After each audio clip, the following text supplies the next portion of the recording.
Saludos y bendiciones, mis amados hermanos, y que la paz, la gracia del Señor sea con todos ustedes. Espero que estén teniendo una linda semana y un hermoso y bendecido día. En esta ocasión no estoy aquí en vivo transmitiéndoles este estudio de la palabra del Señor. Mi familia y yo pues hemos decidido salir a tomar unos días de descanso y estamos fuera del estado de Connecticut en estos días, y por eso decidí en vez entonces dejar el estudio ya grabado y compartirlo con ustedes en esta tarde del Señor. Espero que sea de gozo y de bendición y de edificación para ustedes. En esta noche estaremos observando otra de las parábolas del Señor Jesucristo, otra parábola que es bastante conocida. La semana pasada estuvimos viendo la parábola del sembrador, que fue la primera parábola realmente que el Señor dio en su ministerio cuando Él comenzó a enseñar en parábolas. Y en esta ocasión tengo otra que va justamente en la línea cronológica del orden de las parábolas que Jesucristo enseñó, prácticamente detrás de la parábola del sembrador, y en este caso es la parábola del trigo y la cizaña, y quisiera compartirla con ustedes en esta noche del Señor. Pero no sin antes primeramente pues, tener un momento de oración. Si usted puede conmigo ahora pues unirse a oración, y de esa manera nos presentamos delante del Señor. Amén. Padre, te damos gracias por tu amor, tu misericordia, te damos gracias por tu favor, gracias por tus bendiciones que son ricas, y son excelentes y son maravillosas, Señor. El amor que tienes por nosotros es realmente incomparable, y por eso estamos, Señor, más que agradecidos, Señor, de tanta bondad que tú tienes con nosotros, tanta misericordia, tanta gracia. Gracias por Jesús, gracias por su sacrificio en la cruz, gracias por habernos salvado de nuestros delitos, nuestros pecados, y rescatado de la perdición y de la condenación eterna.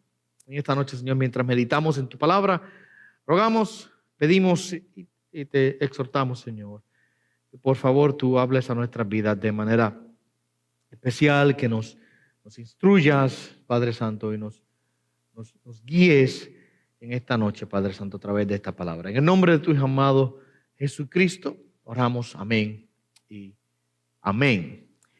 Solamente para repasar un poquito algunas de las cosas que hemos dialogado o enseñado hasta ahora en este momento.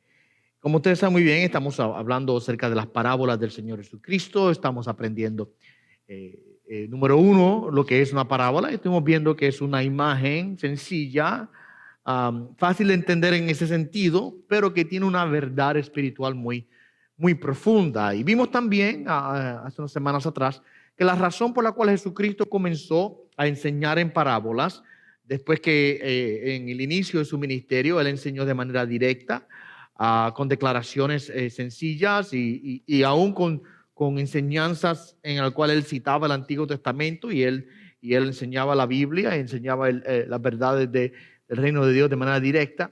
Justamente al final del segundo año de su ministerio, Jesucristo comienza o cambia de enseñar de manera sencilla y directa a enseñar en parábolas. Y al contrario de lo que mucha gente piensa, que Jesucristo comenzó a enseñar en parábolas para hacer a la gente entender mejor el mensaje.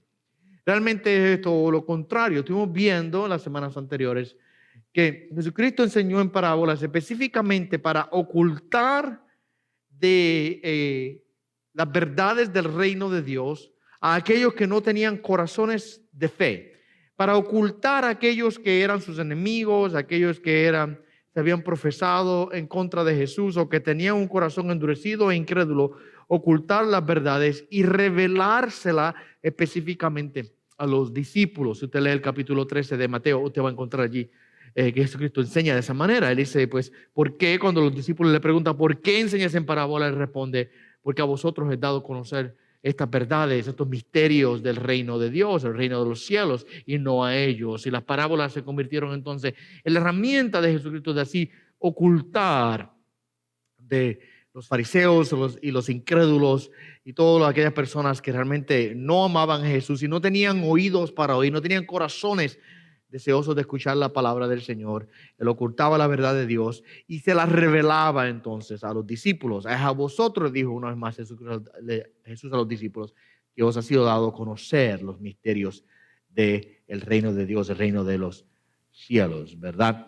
Y entonces, con eso en mente, la semana pasada comenzamos a observar la primera parábola en la lista de las que vamos a cubrir, y vimos la parábola de el sembrador. O como les digo a ustedes, no tanto del sembrador, porque el sembrador realmente es secundario. Él no se identifica quién es, no se le da nombre, es totalmente anónimo y lo único que que se presenta es que el sembrador salió a sembrar y mientras sembraba parte de la semilla cayó aquí, cayó allá, cayó. Vimos que habían diferentes terrenos.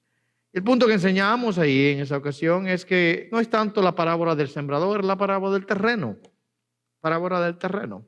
Jesucristo enseña que hay diferentes respuestas a la palabra de Dios. En esta noche, eso lo vimos la semana anterior, en esta noche nosotros estaremos observando la parábola del trigo y de la cizaña. Y en este caso, también Jesucristo pues toma prestado una ilustración de la vida cotidiana y la vida agrícola de la nación, del pueblo de Israel. Una de las cosas que ya le dije las semanas anteriores es que Jesucristo es el pueblo de Israel, perdón, un pueblo bastante agrícola. Y Jesucristo tomaba de las imágenes que existían dentro del pueblo para hacer estas parábolas. En el caso de la vez anterior que estuvimos estudiando la palabra del Señor, la parábola del sembrador, Jesucristo tomando la imagen de un hombre que sale a sembrar.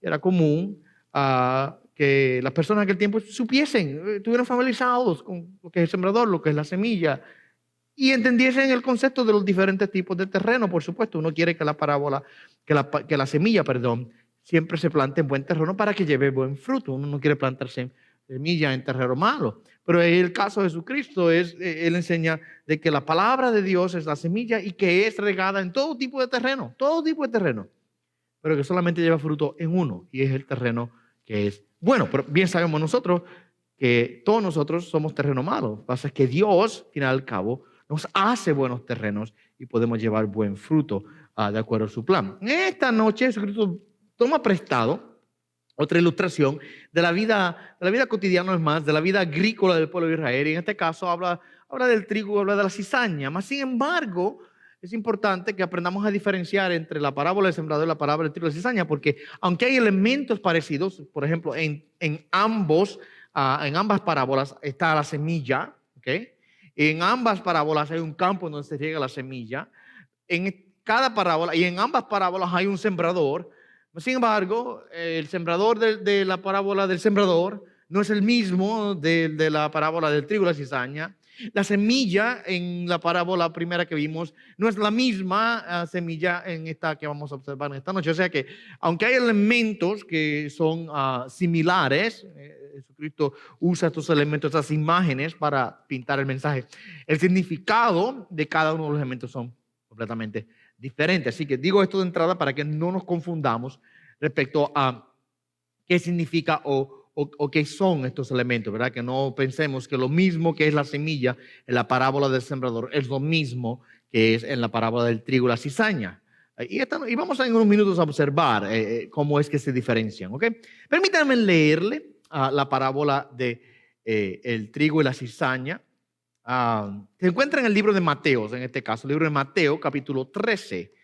Estaremos observando, leyendo de entrada rapidito, los versos 24 al 30. En estos versos se encuentra la parábola. Jesucristo aquí da la parábola y luego en el verso 36 Jesucristo explica la parábola, ¿ok? Y ahí es donde vamos a pasar más tiempo realmente, los versos 36 en adelante, porque el verso 24 al 30 es simplemente Jesucristo narrando la parábola, y en este caso la narrativa de la parábola es bastante sencilla.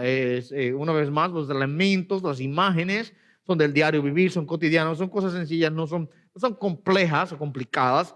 Así que vamos a darle lectura a la parábola del trigo y la cizaña de manera rápida, y quizás haga alguna apunte o anotación aquí y allá, y luego pasaremos a observar la explicación que Jesucristo da de la parábola, que es donde realmente tenemos que pasar más tiempo.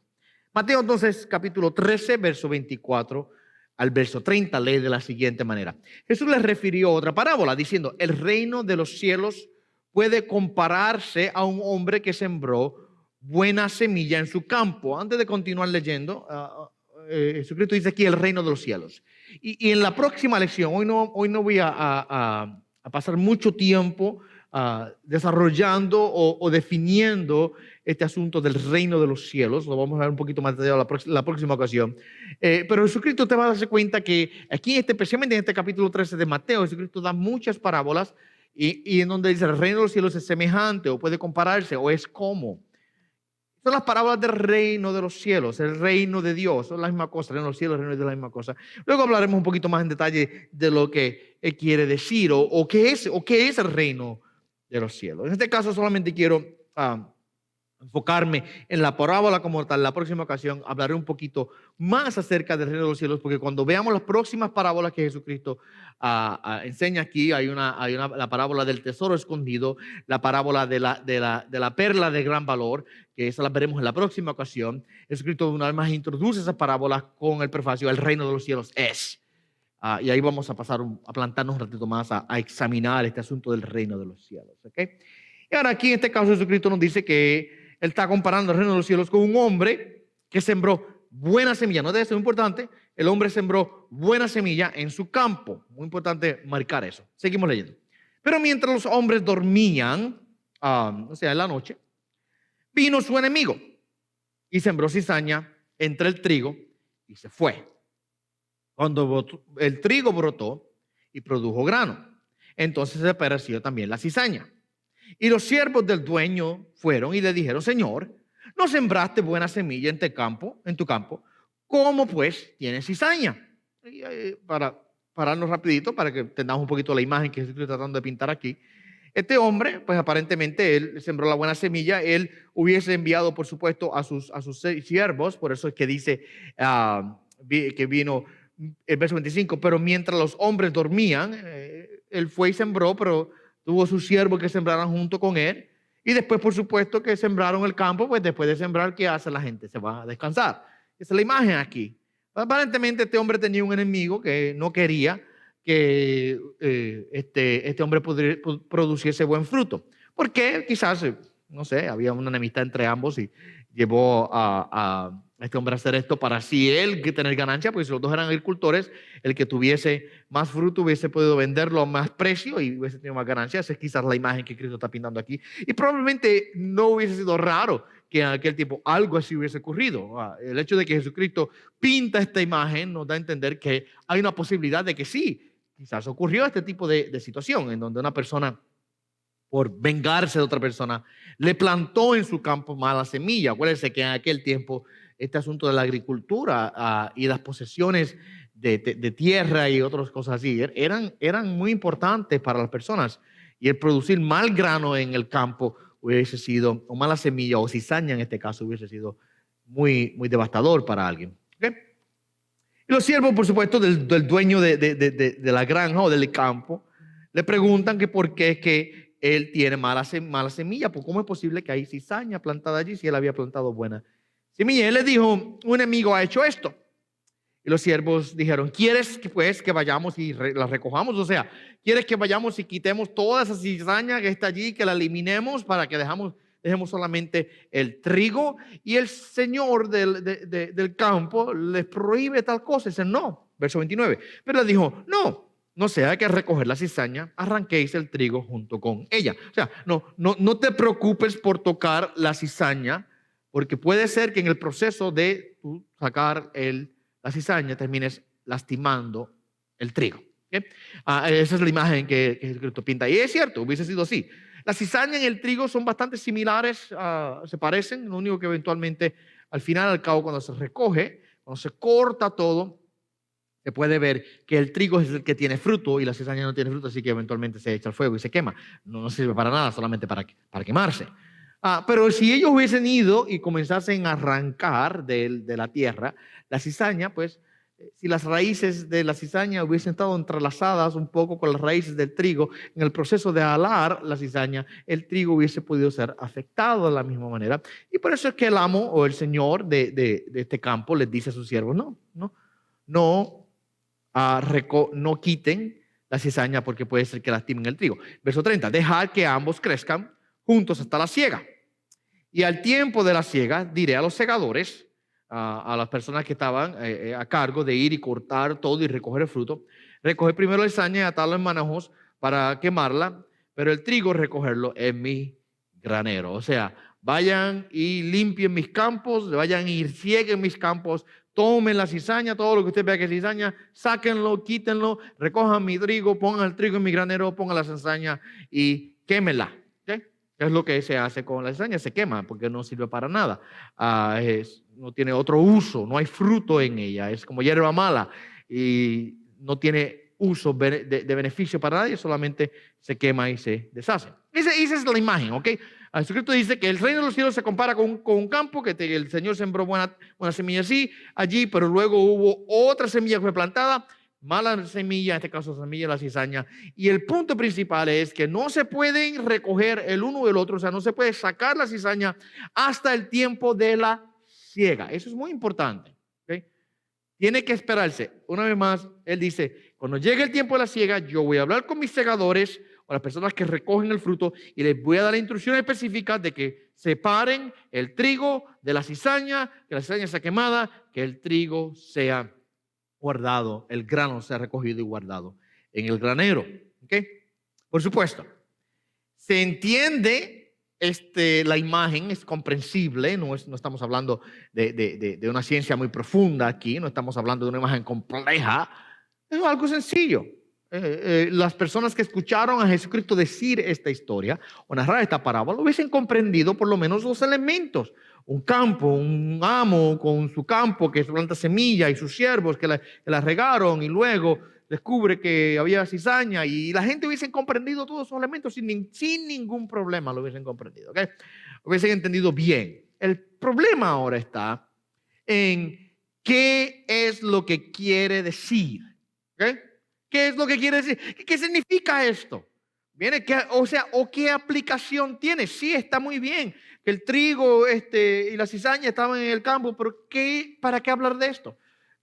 ¿Qué significado tiene? Por supuesto, en el verso número 36, vamos a saltar un poquito los versos 31 al 35, porque hay otro punto que queremos hacer más adelante en otra ocasión. Pero en el verso 36 es donde Jesucristo ahora introduce la explicación de esta parábola. Y aquí es importante escucharla. Una cosa que yo le dije a ustedes en el pasado cuando hablamos de las parábolas, que muchas parábolas son comprensibles para nosotros, especialmente los que tenemos la mente de Cristo, los que tenemos la escritura, podemos comprenderlas sin explicación, ¿ok? Porque se entiende lo que Jesucristo, a la luz del Evangelio, a la luz de las verdades que ya Cristo habló en otras ocasiones, de las verdades que son reveladas en la Escritura, podemos comprender lo que la parábola quiere decir. ¿Okay? Pero en otras ocasiones, la parábola requiere explicación. Porque a pesar de que los elementos son sencillos, la imagen es fácil de entender, el significado está oculto. No sabemos lo que Jesucristo está queriendo decir. Cuando, por ejemplo, hablemos la próxima ocasión, vamos a hablar acerca de la parábola del tesoro escondido y de la perla de gran valor. Y estas parábolas, cuando las examinemos, son realmente fáciles de entender. No se tiene que hacer una explicación muy extensa porque dentro de la parábola está ya el mensaje de lo que Cristo quiere decir. Por supuesto, las personas que tienen corazones endurecidos, las personas que tienen oídos sordos al Evangelio, aunque la parábola sea sencilla, no la van a comprender. Simplemente no la van a comprender. Pero aquellos que tienen la mente de Cristo, aquellos que han sido renovados por el Espíritu Santo, aquellos que han sido transformados por el poder de Dios, ellos pueden comprender estas parábolas y no requieren una explicación exhaustiva de parte de Jesucristo para entenderlas. Pero otras parábolas de Jesús, al contrario, como esta que tenemos hoy delante de nosotros, necesitan una explicación porque dentro de la parábola Jesucristo no nos define qué es lo que los diferentes elementos son. No nos lo dice. Si Jesucristo hubiese narrado esta parábola, lo hubiese dejado ahí, todavía hasta el día de hoy nosotros no comprenderíamos lo que quiere decir. No hubiésemos podido descifrarla, por lo menos no de la manera en que Cristo hubiese querido que la descifrásemos, ¿verdad? Así que requiere, igual que la parábola del sembrador, que la vimos la vez anterior, esta parábola del trigo y la cizaña también requiere explicación. ¿Okay? Y aquí Jesucristo nos da la explicación. Comencemos a leer el verso 36. Ahora, Mateo 13, verso 36 al 43. Dice así: entonces dejó a la multitud y entró a la casa. Por supuesto, estaba una multitud y entró de vuelta a la casa. Probablemente estaba en la casa de Pedro, es lo que algunos comentaristas creen. Y se le acercaron sus discípulos diciendo, explícanos la parábola de la cizaña del campo. ¿Okay? En este caso, Jesucristo despide a la multitud, entra a la casa de Pedro, como dije, que es lo que se cree que probablemente. Y aquí los discípulos ahora, estando en privado con Jesús, toman la oportunidad para pedirle una explicación. Anteriormente, si usted lee lo que ocurrió antes cuando Jesucristo da la parábola del sembrador, los discípulos le pidieron al Señor que explicase por qué Él daba parábolas. ¿Cuál era la razón para Él enseñar en parábolas? O sea, ¿por qué es que haces esto? Y ya vimos que Jesucristo dio esa contestación la vez pasada. La vez pasada. Mas ahora los discípulos no hacen la pregunta de por qué está enseñando esta parábola, sino que están, por así decirlo, admitiendo que tienen un poco de confusión y tienen falta de entendimiento. O sea, no comprenden y vienen donde Jesús a pedirle que por favor explícanos. No sabemos lo que esto quiere decir. Y por supuesto ahora Jesucristo, con toda gracia, comienza y procede a señalar el significado de cada uno de los distintos elementos de la parábola que él dio. Y explica de forma ahora alegórica, ¿verdad?, lo que cada una de estas cosas quiere decir. Ellos, por supuesto, de entrada no entendieron la totalidad de la parábola, no entendieron todo el significado, pero el hecho de que ellos la llamaron, miren cómo los discípulos la llamaron, y se le acercaron discípulos diciendo, explícanos la parábola de la cizaña del campo. Interesante. El hecho de que ellos la nombraron de esa manera, yo creo que nos da a entender a nosotros que ellos sí comprendieron una parte principal o una parte del énfasis principal de esta parábola. Nosotros la llamamos la parábola del trigo y la cizaña, mas sin embargo los discípulos llamaron la parábola de la cizaña del campo. ¿Okay? Y esa es la parte, yo creo que ellos inmediatamente captaron por qué había cizaña plantada junto con el trigo. Y él le responde de la siguiente manera. Y aquí Jesucristo comienza a romper los elementos. ¿Okay? El que siembra la buena semilla es el Hijo del Hombre. Tengámonos ahí. Jesucristo dice que el que sembró es Jesús mismo. ¿Okay? El que siembra la buena semilla es el Hijo del Hombre. El Hijo del Hombre es uno de los títulos que Jesucristo se asigna o toma para sí mismo.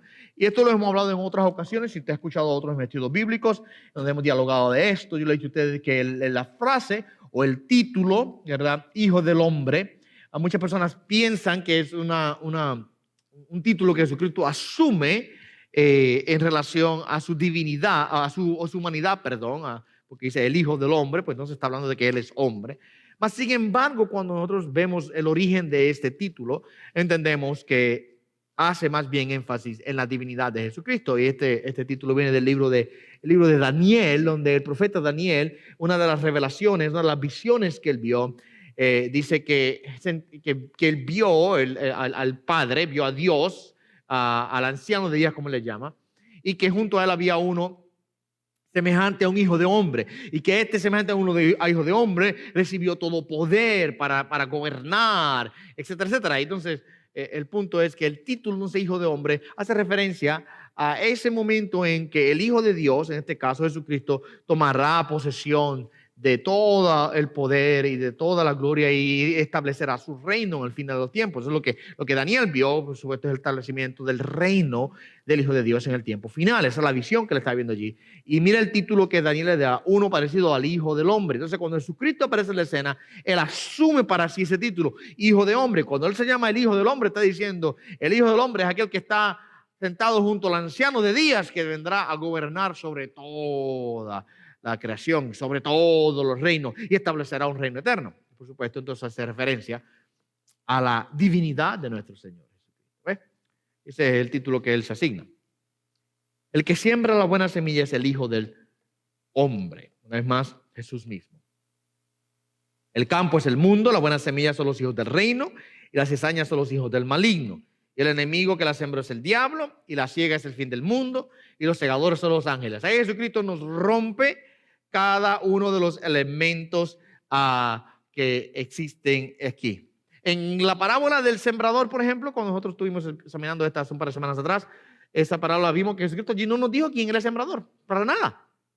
Nadie ahí él le da el título, nos dice el sembrador de esta persona. Porque la razón por la cual él no hace eso es porque si usted entiende la parábola del sembrador, usted entiende que todos nosotros somos el sembrador. Toda aquella persona que riega la palabra de Dios, toda aquella persona que predica el evangelio, toda aquella persona que comparte la palabra de Dios es sembrador. ¿Okay? Por eso Jesucristo allí en aquella parábola no define quién es el sembrador. En este caso, la parábola es diferente. Y por eso es que él dice que el que siembra, en este caso, se identifica porque es una persona específica. Aquí no son muchos, aquí no son cualquiera que predica el evangelio. Aquí es una persona específica el que se le da el título de sembrador. Y por supuesto, es el Hijo de Dios. De la misma manera, en la parábola del sembrador, Jesucristo identificó la semilla como la palabra de Dios. Ustedes recuerdan muy bien. Pero en este caso, se nos dice a nosotros que no es así. La semilla no es la palabra de Dios. Aquí dice que la semilla, la buena semilla son los hijos del reino. ¿Ok?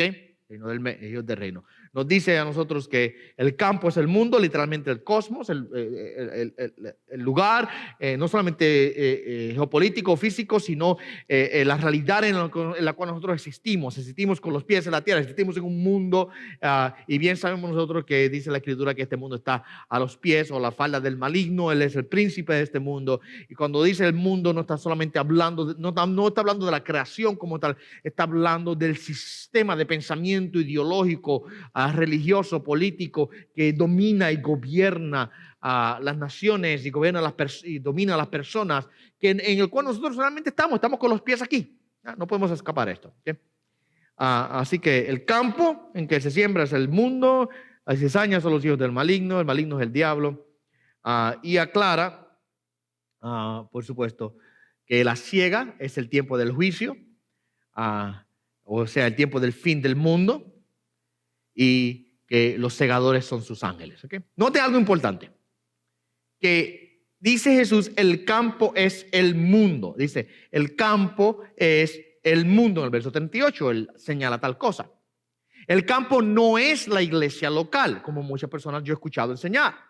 Que muchas personas dicen que en la iglesia de Cristo hay tanto trigo como cizaña, y que se deja ahí quieto porque eventualmente Dios juzgará lo que son trigo, lo que son cizaña, y los separará. ¿Okay?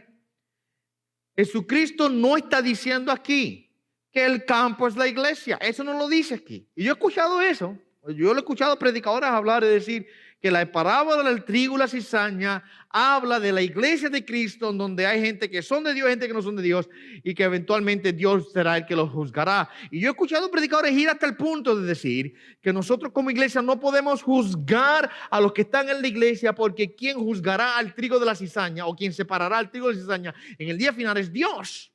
¿Ya? Eso no es real, eso no es verdad, eso es erróneo. ¿Por qué? Porque a la iglesia sí Dios le ha dado herramientas de disciplina. A la iglesia sí Dios le ha dado formas en las cuales nosotros, si vemos una persona que es trigo, dentro de la iglesia la podemos sacar. Eso está en la palabra, el método de disciplina que Cristo da, que dice que si alguien peca, se reprende, y si la persona no escucha, eventualmente se excomulga, eventualmente se saca de la iglesia porque no quiso escuchar y arrepentirse de su pecado. ¿Ves? Así que hago esta aclaración porque yo en muchas ocasiones he visto o he escuchado a personas hablar del trigo y la cizaña en referencia a la iglesia. Y eso no es lo que Jesucristo está diciendo aquí. Él claramente dice, el campo es el mundo. Muy importante que entendamos eso. El campo es el mundo. ¿Okay? Muchas personas piensan que es la iglesia, porque cuando usted lee la parábola de entrada, Jesucristo dice, el reino de los cielos puede compararse. Y dice, pues el reino de los cielos es la iglesia. Y Jesucristo aquí dando una introducción o una explicación acerca de la iglesia. No es así, mis amados hermanos. Tenemos que entender que todos los hombres están bajo el reinado soberano de Dios, aunque no todos se someten a la soberanía de Dios. Muchas personas, mis amados hermanos, no obedecen a Dios, pero eventualmente Dios es el rey de todos, aunque hay gente que lo desobedecen. Por eso es que Jesucristo introduce aquí entonces la parábola con el reino de los cielos es como puede compararse. ¿Okay? Aquí lo que Jesucristo está enseñando es lo siguiente, que los creyentes y los incrédulos, ¿ok? A ambos. Y él dice que los creyentes aquí son la buena semilla, el trigo. Y la cizaña dice que son los incrédulos, los hijos, él los llama los hijos del maligno, los hijos del maligno, ¿verdad? O los hijos de Satanás. Y es importante, antes de continuar, es importante que entendamos que la Escritura solamente separa a la humanidad de estas dos maneras. Dios no conoce una tercera categoría. Aquí o son los hijos de Dios, ¿verdad? O son, o como lo llama aquí Jesucristo, los hijos del reino, lo llama él, los hijos del reino. O son los hijos de Dios, o los hijos del reino, o son los hijos del maligno. Dios no tiene una tercera categoría más neutral para ubicar gente. O tú eres de Dios o eres en contra de Dios. No hay este punto medio aquí. Importante hacer esa aclaración. Y yo creo que aquí claramente Jesucristo nos delinea esta verdad. Que en esta tierra, en este mundo, en este tiempo, solamente podrán existir dos tipos de personas. Nosotros dividimos a la humanidad por razas o etnias, por lenguajes, por costumbres, por tradiciones, por grupos geopolíticos, por sexo o género, por cómo se ven, o cuán ricos son, o cuán pobres son, si son etcétera, etcétera, ¿verdad? Si son jóvenes, o si son ancianos, o si son niños. Nosotros dividimos nuestra estructura social aquí en la tierra de tantas maneras diferentes. Mas, sin embargo, Dios solamente ve dos. Dios no ve ninguna de esas estructuras que nosotros hemos establecido. Dios ve dos. Dios dice, yo veo los que son los hijos del reino, los hijos de Dios, y los que son los hijos del maligno. Y aquí muy bien nos dice que ambos van a vivir en el mismo mundo. Los hijos del reino y los hijos del maligno, los creyentes y los incrédulos, vivirán juntos en el mundo. Y compartirán, es interesante, y compartirán muchas características parecidas. Como las plantas de trigo y la planta de cizaña tienen características parecidas y tendremos experiencias parecidas. Por ejemplo, en el caso de la cizaña, del trigo y la cizaña, ellos hubiesen experimentado los mismos elementos. El sol, el calor, la lluvia, el frío, la sequía. Cada una de estas cosas afecta a ambas plantas, ¿verdad? Por igual, están en el mismo campo, así que recibirán la misma lluvia, el mismo sol les dará, el mismo sereno de la noche caerá sobre ellas. Si no llueve, pasarán el mismo dolor de estar en sequía. Si hace mucho calor, si hace mucho frío, están en el mismo campo, las experiencias serán similares. ¿Okay? Yo creo que esto es parte de lo que Jesucristo está tratando de enseñarnos aquí, que los hijos del reino y los hijos del maligno habitarán en un mismo mundo y compartiremos el mismo campo, prácticamente. ¿Okay?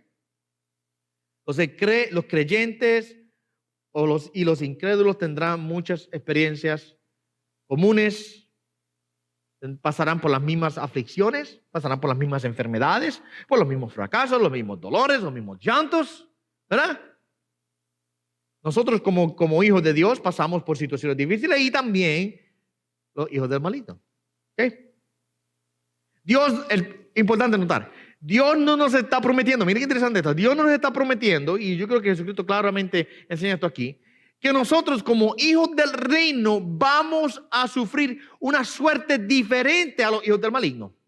Por ejemplo, hay personas que creen y enseñan que los hijos del reino están supuestos siempre a estar sanos, a siempre estar ricos, a siempre estar bendecidos.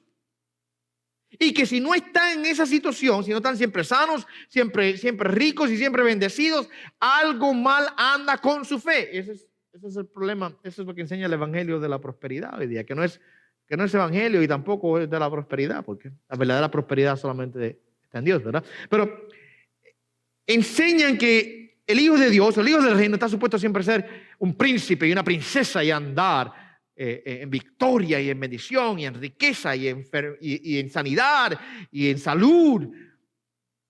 Dios no nos promete tal cosa. Y aquí esta parábola claramente nos enseña a nosotros que las mismas experiencias de la cizaña también las pasará el trigo, porque estamos en el mismo campo. Estamos en el mismo mundo. Dios no promete a sus hijos que va a eliminar los dolores y los sufrimientos de estar en el campo del mundo. Pero sí Dios promete que Él nos dará gracia suficiente para soportar estas adversidades, ¿verdad? Sí Dios promete que estará con nosotros. Cristo mismo dijo, en el mundo tendrán aflicción, pero confiad, yo he vencido al mundo. ¿Eh? Y si Cristo nos promete, yo estaré con vosotros hasta el fin del mundo, o sea, hasta el fin de los tiempos, Él va a estar con nosotros. Dios no promete sacarnos, pero sí promete fortalecernos en medio o durante nuestro tiempo aquí en la tierra. Sí, Jesucristo nunca tuvo la intención de que sus seguidores, sus discípulos, fueran separados del mundo hasta el punto de que no cohabitaran. Él fue claro en que nosotros como hijos del reino, debemos vivir en el mundo. Por supuesto, la razón por la cual Dios quiere que vivamos en el mundo es porque Él quiere que nosotros demos testimonio de Él al mundo. Nuestra labor es que nosotros podamos brillar como hijos de Dios en medio de las tinieblas. Pero, aunque estamos en el mundo, Cristo también fue claro y dijo, no somos del mundo. No estamos comprometidos ni estamos identificados con el mundo, con la línea de pensamiento, con las filosofías, las religiones, las ideologías y el gobierno del maligno. Nosotros no pertenecemos a ese reino. Nosotros no actuamos, no vivimos, no nos comportamos de acuerdo a las reglas del reino del maligno. Nosotros estamos en el mundo, pero Cristo dice, no somos de este mundo. Esta imagen Cristo bien la pintó en el capítulo 17 de Juan. Si ustedes recuerdan, el capítulo 17 de Juan es el capítulo de la oración sacerdotal de nuestro Señor Jesucristo cuando Él oró por los discípulos y por nosotros. Al Padre intercedió por nosotros. Y parte de la intercesión, permítame leérsela, en el capítulo 17 de Juan, verso 11 en adelante, va de la siguiente manera. Dice Jesucristo aquí orando al Padre, ya no estoy en el mundo, pero ellos sí están en el mundo. Y yo voy a ti, Padre Santo, guárdalos en tu nombre, el nombre que me han dado, para que sean uno así como nosotros. Cuando yo estaba con ellos, los guardaba en tu nombre, el nombre que me diste. Y los guardé, ninguno se perdió, excepto el hijo de perdición, para que la escritura se cumpliera. Pero ahora voy a ti y hablo esto en el mundo para que tengan mi gozo completo en sí mismo. Yo les he dado tu palabra y el mundo los ha odiado, porque no son del mundo, como yo tampoco soy del mundo. No te ruego, dice Jesús, verso 15, no te ruego que los saques del mundo, sino que los guardes del maligno. Ellos no son del mundo, como tampoco yo soy del mundo. Y aquí yo creo que Jesucristo en esta porción, esta oración al Padre, nos pinta bien esta idea. Mira lo que dice el verso 15, no te ruego que lo saques del mundo. Jesucristo nunca dijo que nosotros íbamos a tener una experiencia diferente al resto de la gente que está aquí en el mundo, o que íbamos a estar separados de ellos. Vamos a estar en el mundo, viviendo en el mundo, sufriendo las mismas situaciones y pasando por las mismas experiencias. Lo que sí Jesucristo intercedió a nuestro favor es, no que fuésemos sacados del mundo, sino que fuéramos guardados del maligno. No te ruego que lo saques del mundo, sino que lo guardes del maligno. Jesucristo pidió por nuestra protección. Y esto es importante que entendamos. Además, en ningún lugar Dios promete que nosotros vamos a ser sacados de este mundo o separados aquí de una manera en la cual no pasemos por las mismas experiencias o sufrimientos que las otras personas que no son hijos de Dios. Estamos en el mismo campo pasando las experiencias similares. Lo que sí Cristo prometió es que íbamos a ser guardados del maligno. Dios no va a permitir, Jesús no va a permitir que ni uno de los hijos del reino se pierdan.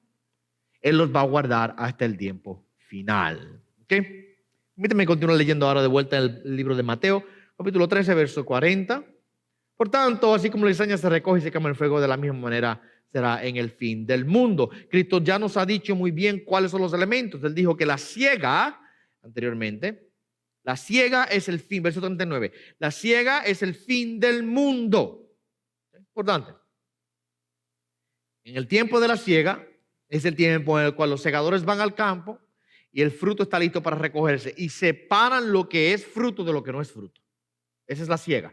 La siega es el tiempo en el cual el agricultor con todos sus trabajadores puede recoger el fruto que es bueno para guardarlo en su granero, y todo lo que no es fruto, todo lo que no es bueno, la paja, la cizaña, todo lo que no pertenece en el granero es sacado afuera, es echado al fuego y es quemado. Esa es la siega. Y Jesucristo nos dice a nosotros aquí que la siega es el fin del mundo. O sea, Dios no creó esta creación, este mundo, esta tierra para tener un tiempo ilimitado de existencia. Bien sabemos que ya Dios ha determinado en su plan soberano que esta tierra tendrá un número específico de días, ¿verdad?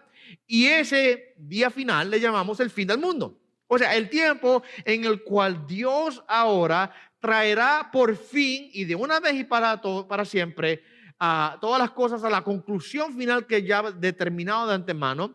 El reloj de Dios marcará la hora final y Dios arreglará el problema que esta tierra tiene, que ha sido desde el inicio, el momento en que Adán y Eva pecaron, el problema del pecado, el problema del mal. Dios lidiará con él de una vez y para siempre. Dios, y luego vemos muy bien nosotros que la Escritura nos habla que Dios ahora recreará este universo haciendo una tierra nueva, un cielo nuevo y una tierra nueva.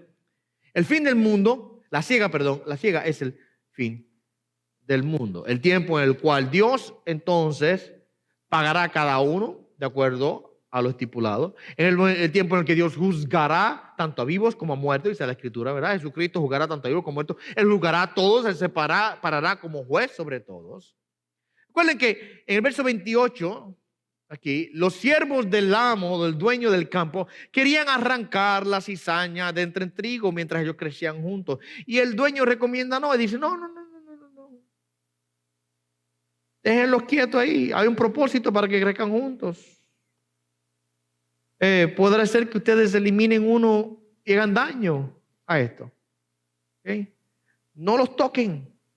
Dios va a dejar que tanto el trigo como la cizaña crezcan juntos hasta el tiempo final. Hasta el día en que llegue el momento en el cual Él separe los que le pertenecen a Él de los que no le pertenecen. La idea central entonces es el juicio y la separación entre los buenos y los malos tendrá lugar en el fin de los siglos, o sea, en el fin del mundo. El juicio y la salvación son realidades presentes, pero la culminación de ambos pertenece a, como dice aquí Jesucristo en verso 41, el fin del mundo. ¿Okay? Tendrá el fin. Y es donde el momento en que Dios Jesucristo separará los justos de los pecadores, los que le pertenecen, los que son hijos del reino, de los que son hijos del maligno, como Cristo bien los definió aquí en esta epístola. Note que también el Señor Jesús nos dice que el Hijo del Hombre, no es más, ahora nos dice que Jesús enviará a sus ángeles para que ellos recojan, para que ellos sean los segadores. Bien dijo en la explicación anterior, en el verso número 39, dice, el enemigo que la sembró es el diablo y la siega el fin del mundo y los segadores son los ángeles. Los segadores son los ángeles. No sabemos de qué forma o cómo ocurrirá, pero sí, esta no es la única ocasión donde se menciona algo así. Sí pasará de que en el fin, en el momento de la siega, Jesús, en el fin del mundo, en el tiempo del juicio final, Jesús utilizará o empleará a los ángeles en el cumplimiento del mandato de separar a los que le pertenecen a Él de los que le pertenecen al diablo. ¿Okay? Una de las cosas que hace unos días, unas semanas atrás hablaba aquí en la iglesia con una hermana respecto a los ángeles y cuál es la función de los ángeles. Y quizás en otra ocasión hagamos un estudio respecto a los ángeles. Pero la Biblia no nos da muchos detalles respecto a ellos. Sí sabemos que son siervos, sí sabemos que la Escritura dice que ellos trabajan y operan y luchan a favor nuestro. Pero ¿cómo ocurre que esa esfera espiritual de los ángeles y los demonios es bastante oscura para nosotros? O sea, es borrosa, no la entendemos en su totalidad, ¿verdad? Pero una de las cosas que sí la Escritura es clara respecto a los ángeles o la función que ellos cumplirán es que ellos serán los agentes del juicio divino en el tiempo final. O sea, Jesucristo es el que decreta el juicio. Jesucristo es el que dice, se recoge el trigo y se quema la cizaña. Él es el juez. Él es el que decreta el juicio, pero Él empleará a sus ángeles para ejecutar ese juicio, para llevar a cabo ahora la separación de los que son de Dios y los que son del maligno. Una vez más, no nos explica en forma detallada cómo es que los ángeles harán tal cosa. O sea, solamente dice que sí lo harán. Dice, el Hijo del Hombre enviará a sus ángeles para hacer la separación. Ellos son los segadores. Pero no nos da detalles específicos de cómo es que ocurrirá. Eso es un misterio, ¿verdad? Que quizás sabemos que tendremos que esperar hasta el tiempo final para verlo y ser testigos de él. Ahora, miren lo que Jesucristo dice. Miren, interesante.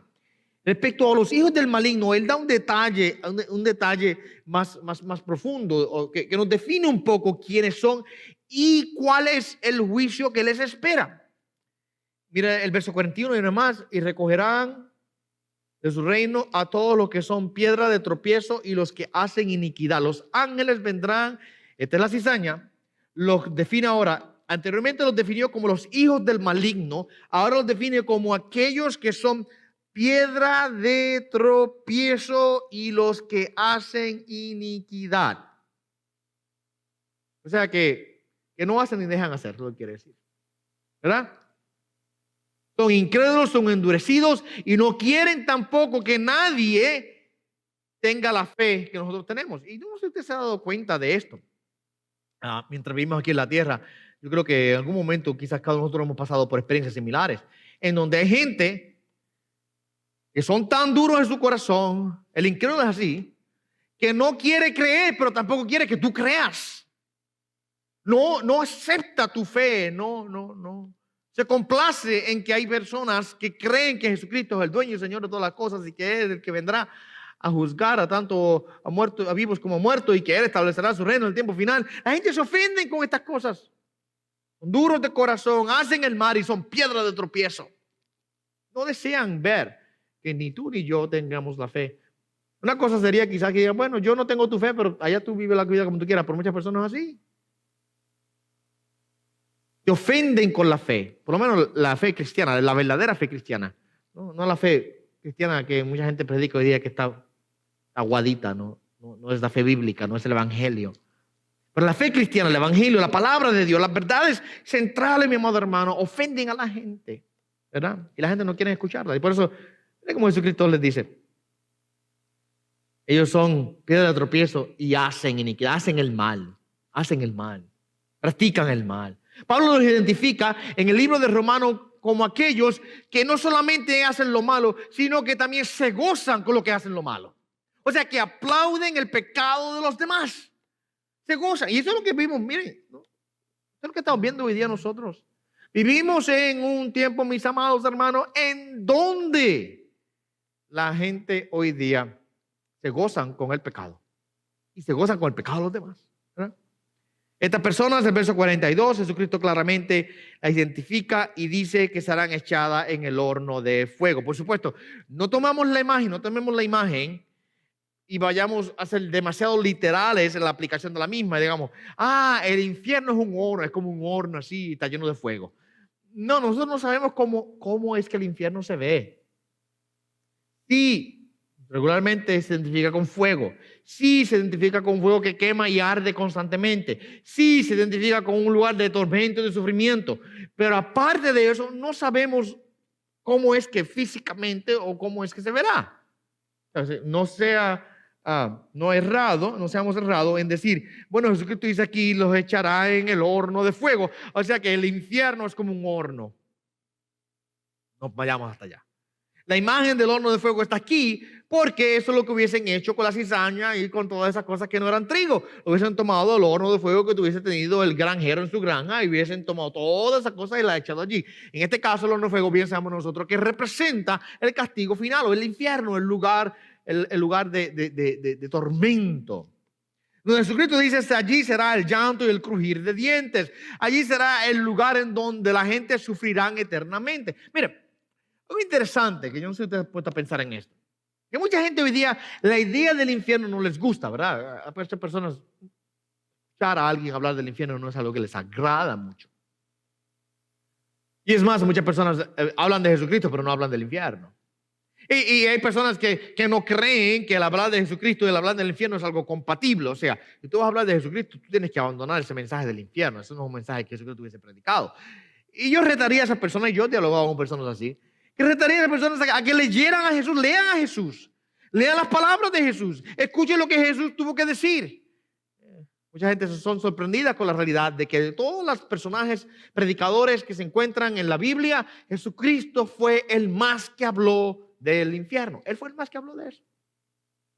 Él no ocultó el mensaje del infierno, Él no lo tapó, Él no lo puso a un lado para que si hablo de esto la gente se ofende. No, Él simplemente lo declaró con total firmeza y valentía, verdad declarada. El tiempo final, el Señor tomará a los que son hijos del maligno y los echará en el lugar del sufrimiento eterno.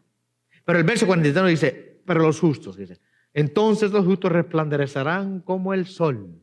Mira cómo nos identifica.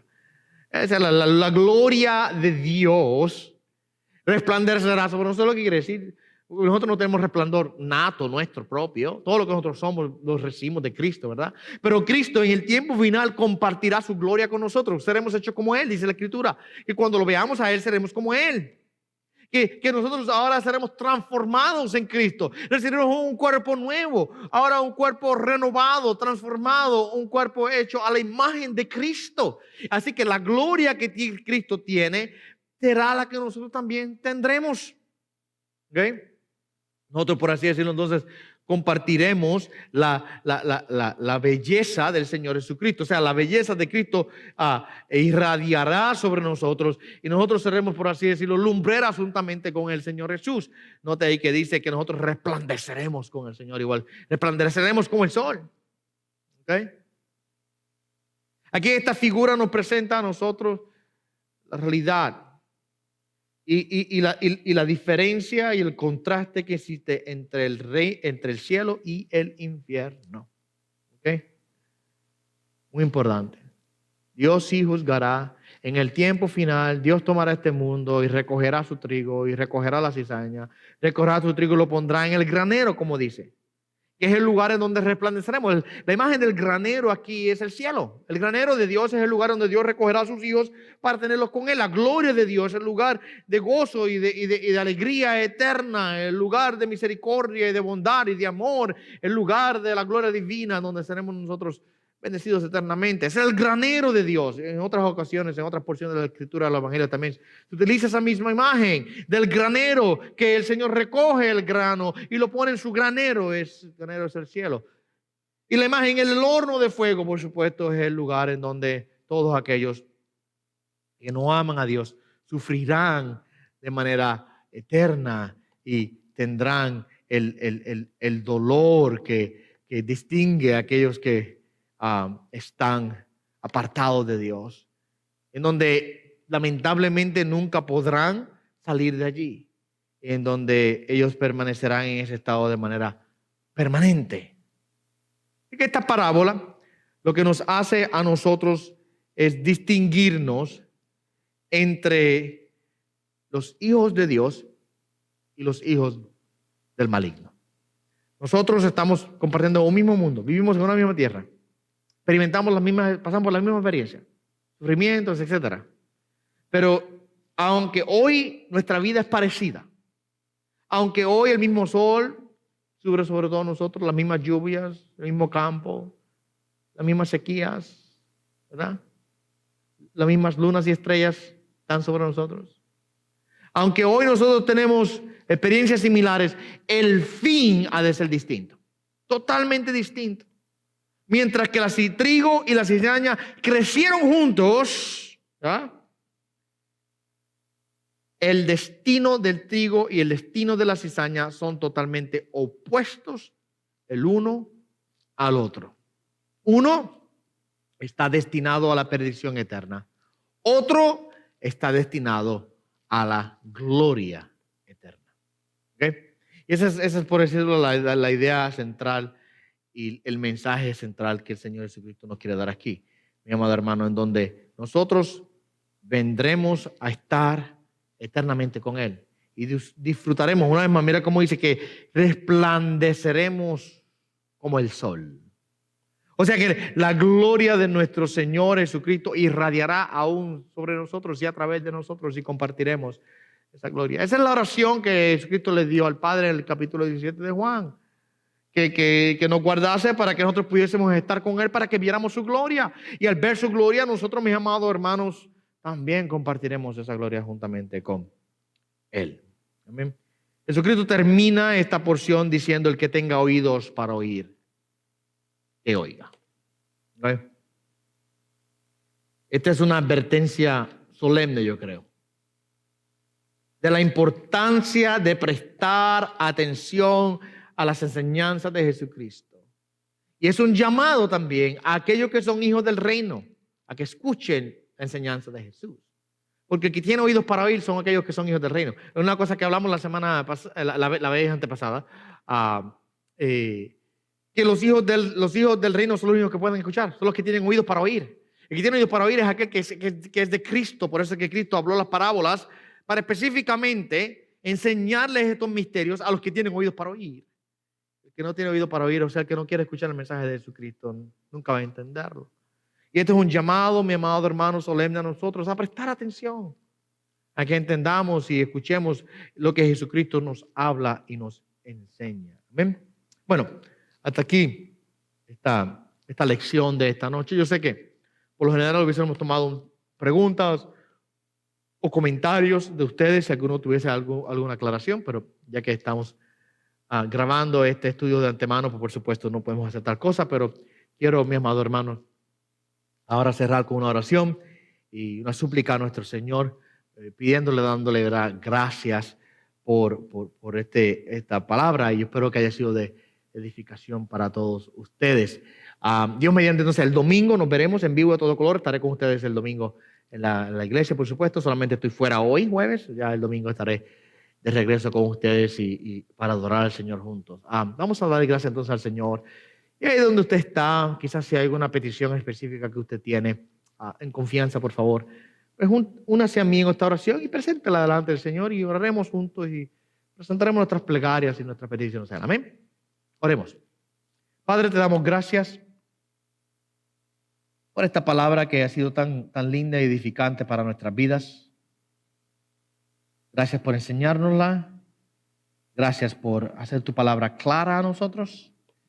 Oh Dios, sí, en esta noche, Señor, aunque estamos separados a la distancia, sabemos, oh Dios, que tú eres omnipresente y omnisciente y tú estás donde todos nosotros estamos y tú conoces todos nuestros corazones y nuestros pensamientos y nuestras mentes, Señor. Y conoces cada una de las peticiones y plegarias que están en los corazones de cada uno de mis hermanos, Señor. Quiero rogar y te quiero pedir por cada uno de ellos y darte gracias primeramente porque tú los has traído juntos esta noche. Te doy gracias por sus vidas, Señor, y gracias que ellos han prestado atención esta tarde a este estudio de tu palabra, Señor. Te ruego y te pido, Padre Santo, por sus peticiones. Te ruego y te pido, Señor, que las suplas. Te ruego y te pido que los fortalezcas. Te ruego y te pido, Señor, que les bendigas muy especialmente, Señor. Que puedan ellos aprender a confiar en ti, a reposar en ti. Somos hijos del reino, no tenemos nada de qué temer. Si somos hijos del reino, si somos trigo en el campo de este mundo, sabemos que tú nos guardarás hasta el fin para llevarnos a tu granero, en donde entraremos en tu gloria, entraremos en el reposo que tú has prometido, Señor. Gracias por esa verdad. Y ayúdanos a confiar en esta verdad, Señor. A vivir a la luz de ella. No temiendo, sino confiando siempre. Por Jesús, tu Hijo amado, oramos y pedimos todas estas cosas. Amén. Y amén. Bueno, Dios me los bendiga a todos mis amados hermanos. Que pasen buenas noches. Gracias por haberse conectado conmigo en este estudio de la palabra del Señor. Y como dije una vez más, el domingo, Dios mediante, entonces nos veremos en vivo y a todo color en la iglesia. Espero verles a las 9:30 de la mañana. Recuerden que comenzamos el servicio al Señor y espero que todos ustedes puedan estar presentes este domingo para que podamos adorar al Señor. Amén. Siempre les recuerdo que todavía, antes de despedirme, todavía estamos pasando por este tiempo de la pandemia y pues tenemos que seguir los reglamentos que el gobierno nos ha dado. Así que les recuerdo, vengan con sus mascarillas puestas a la iglesia. Y practiquemos en lo que sea posible, ¿verdad? Cuidado y precauciones. Dios me los bendiga entonces y será hasta el domingo. Amén.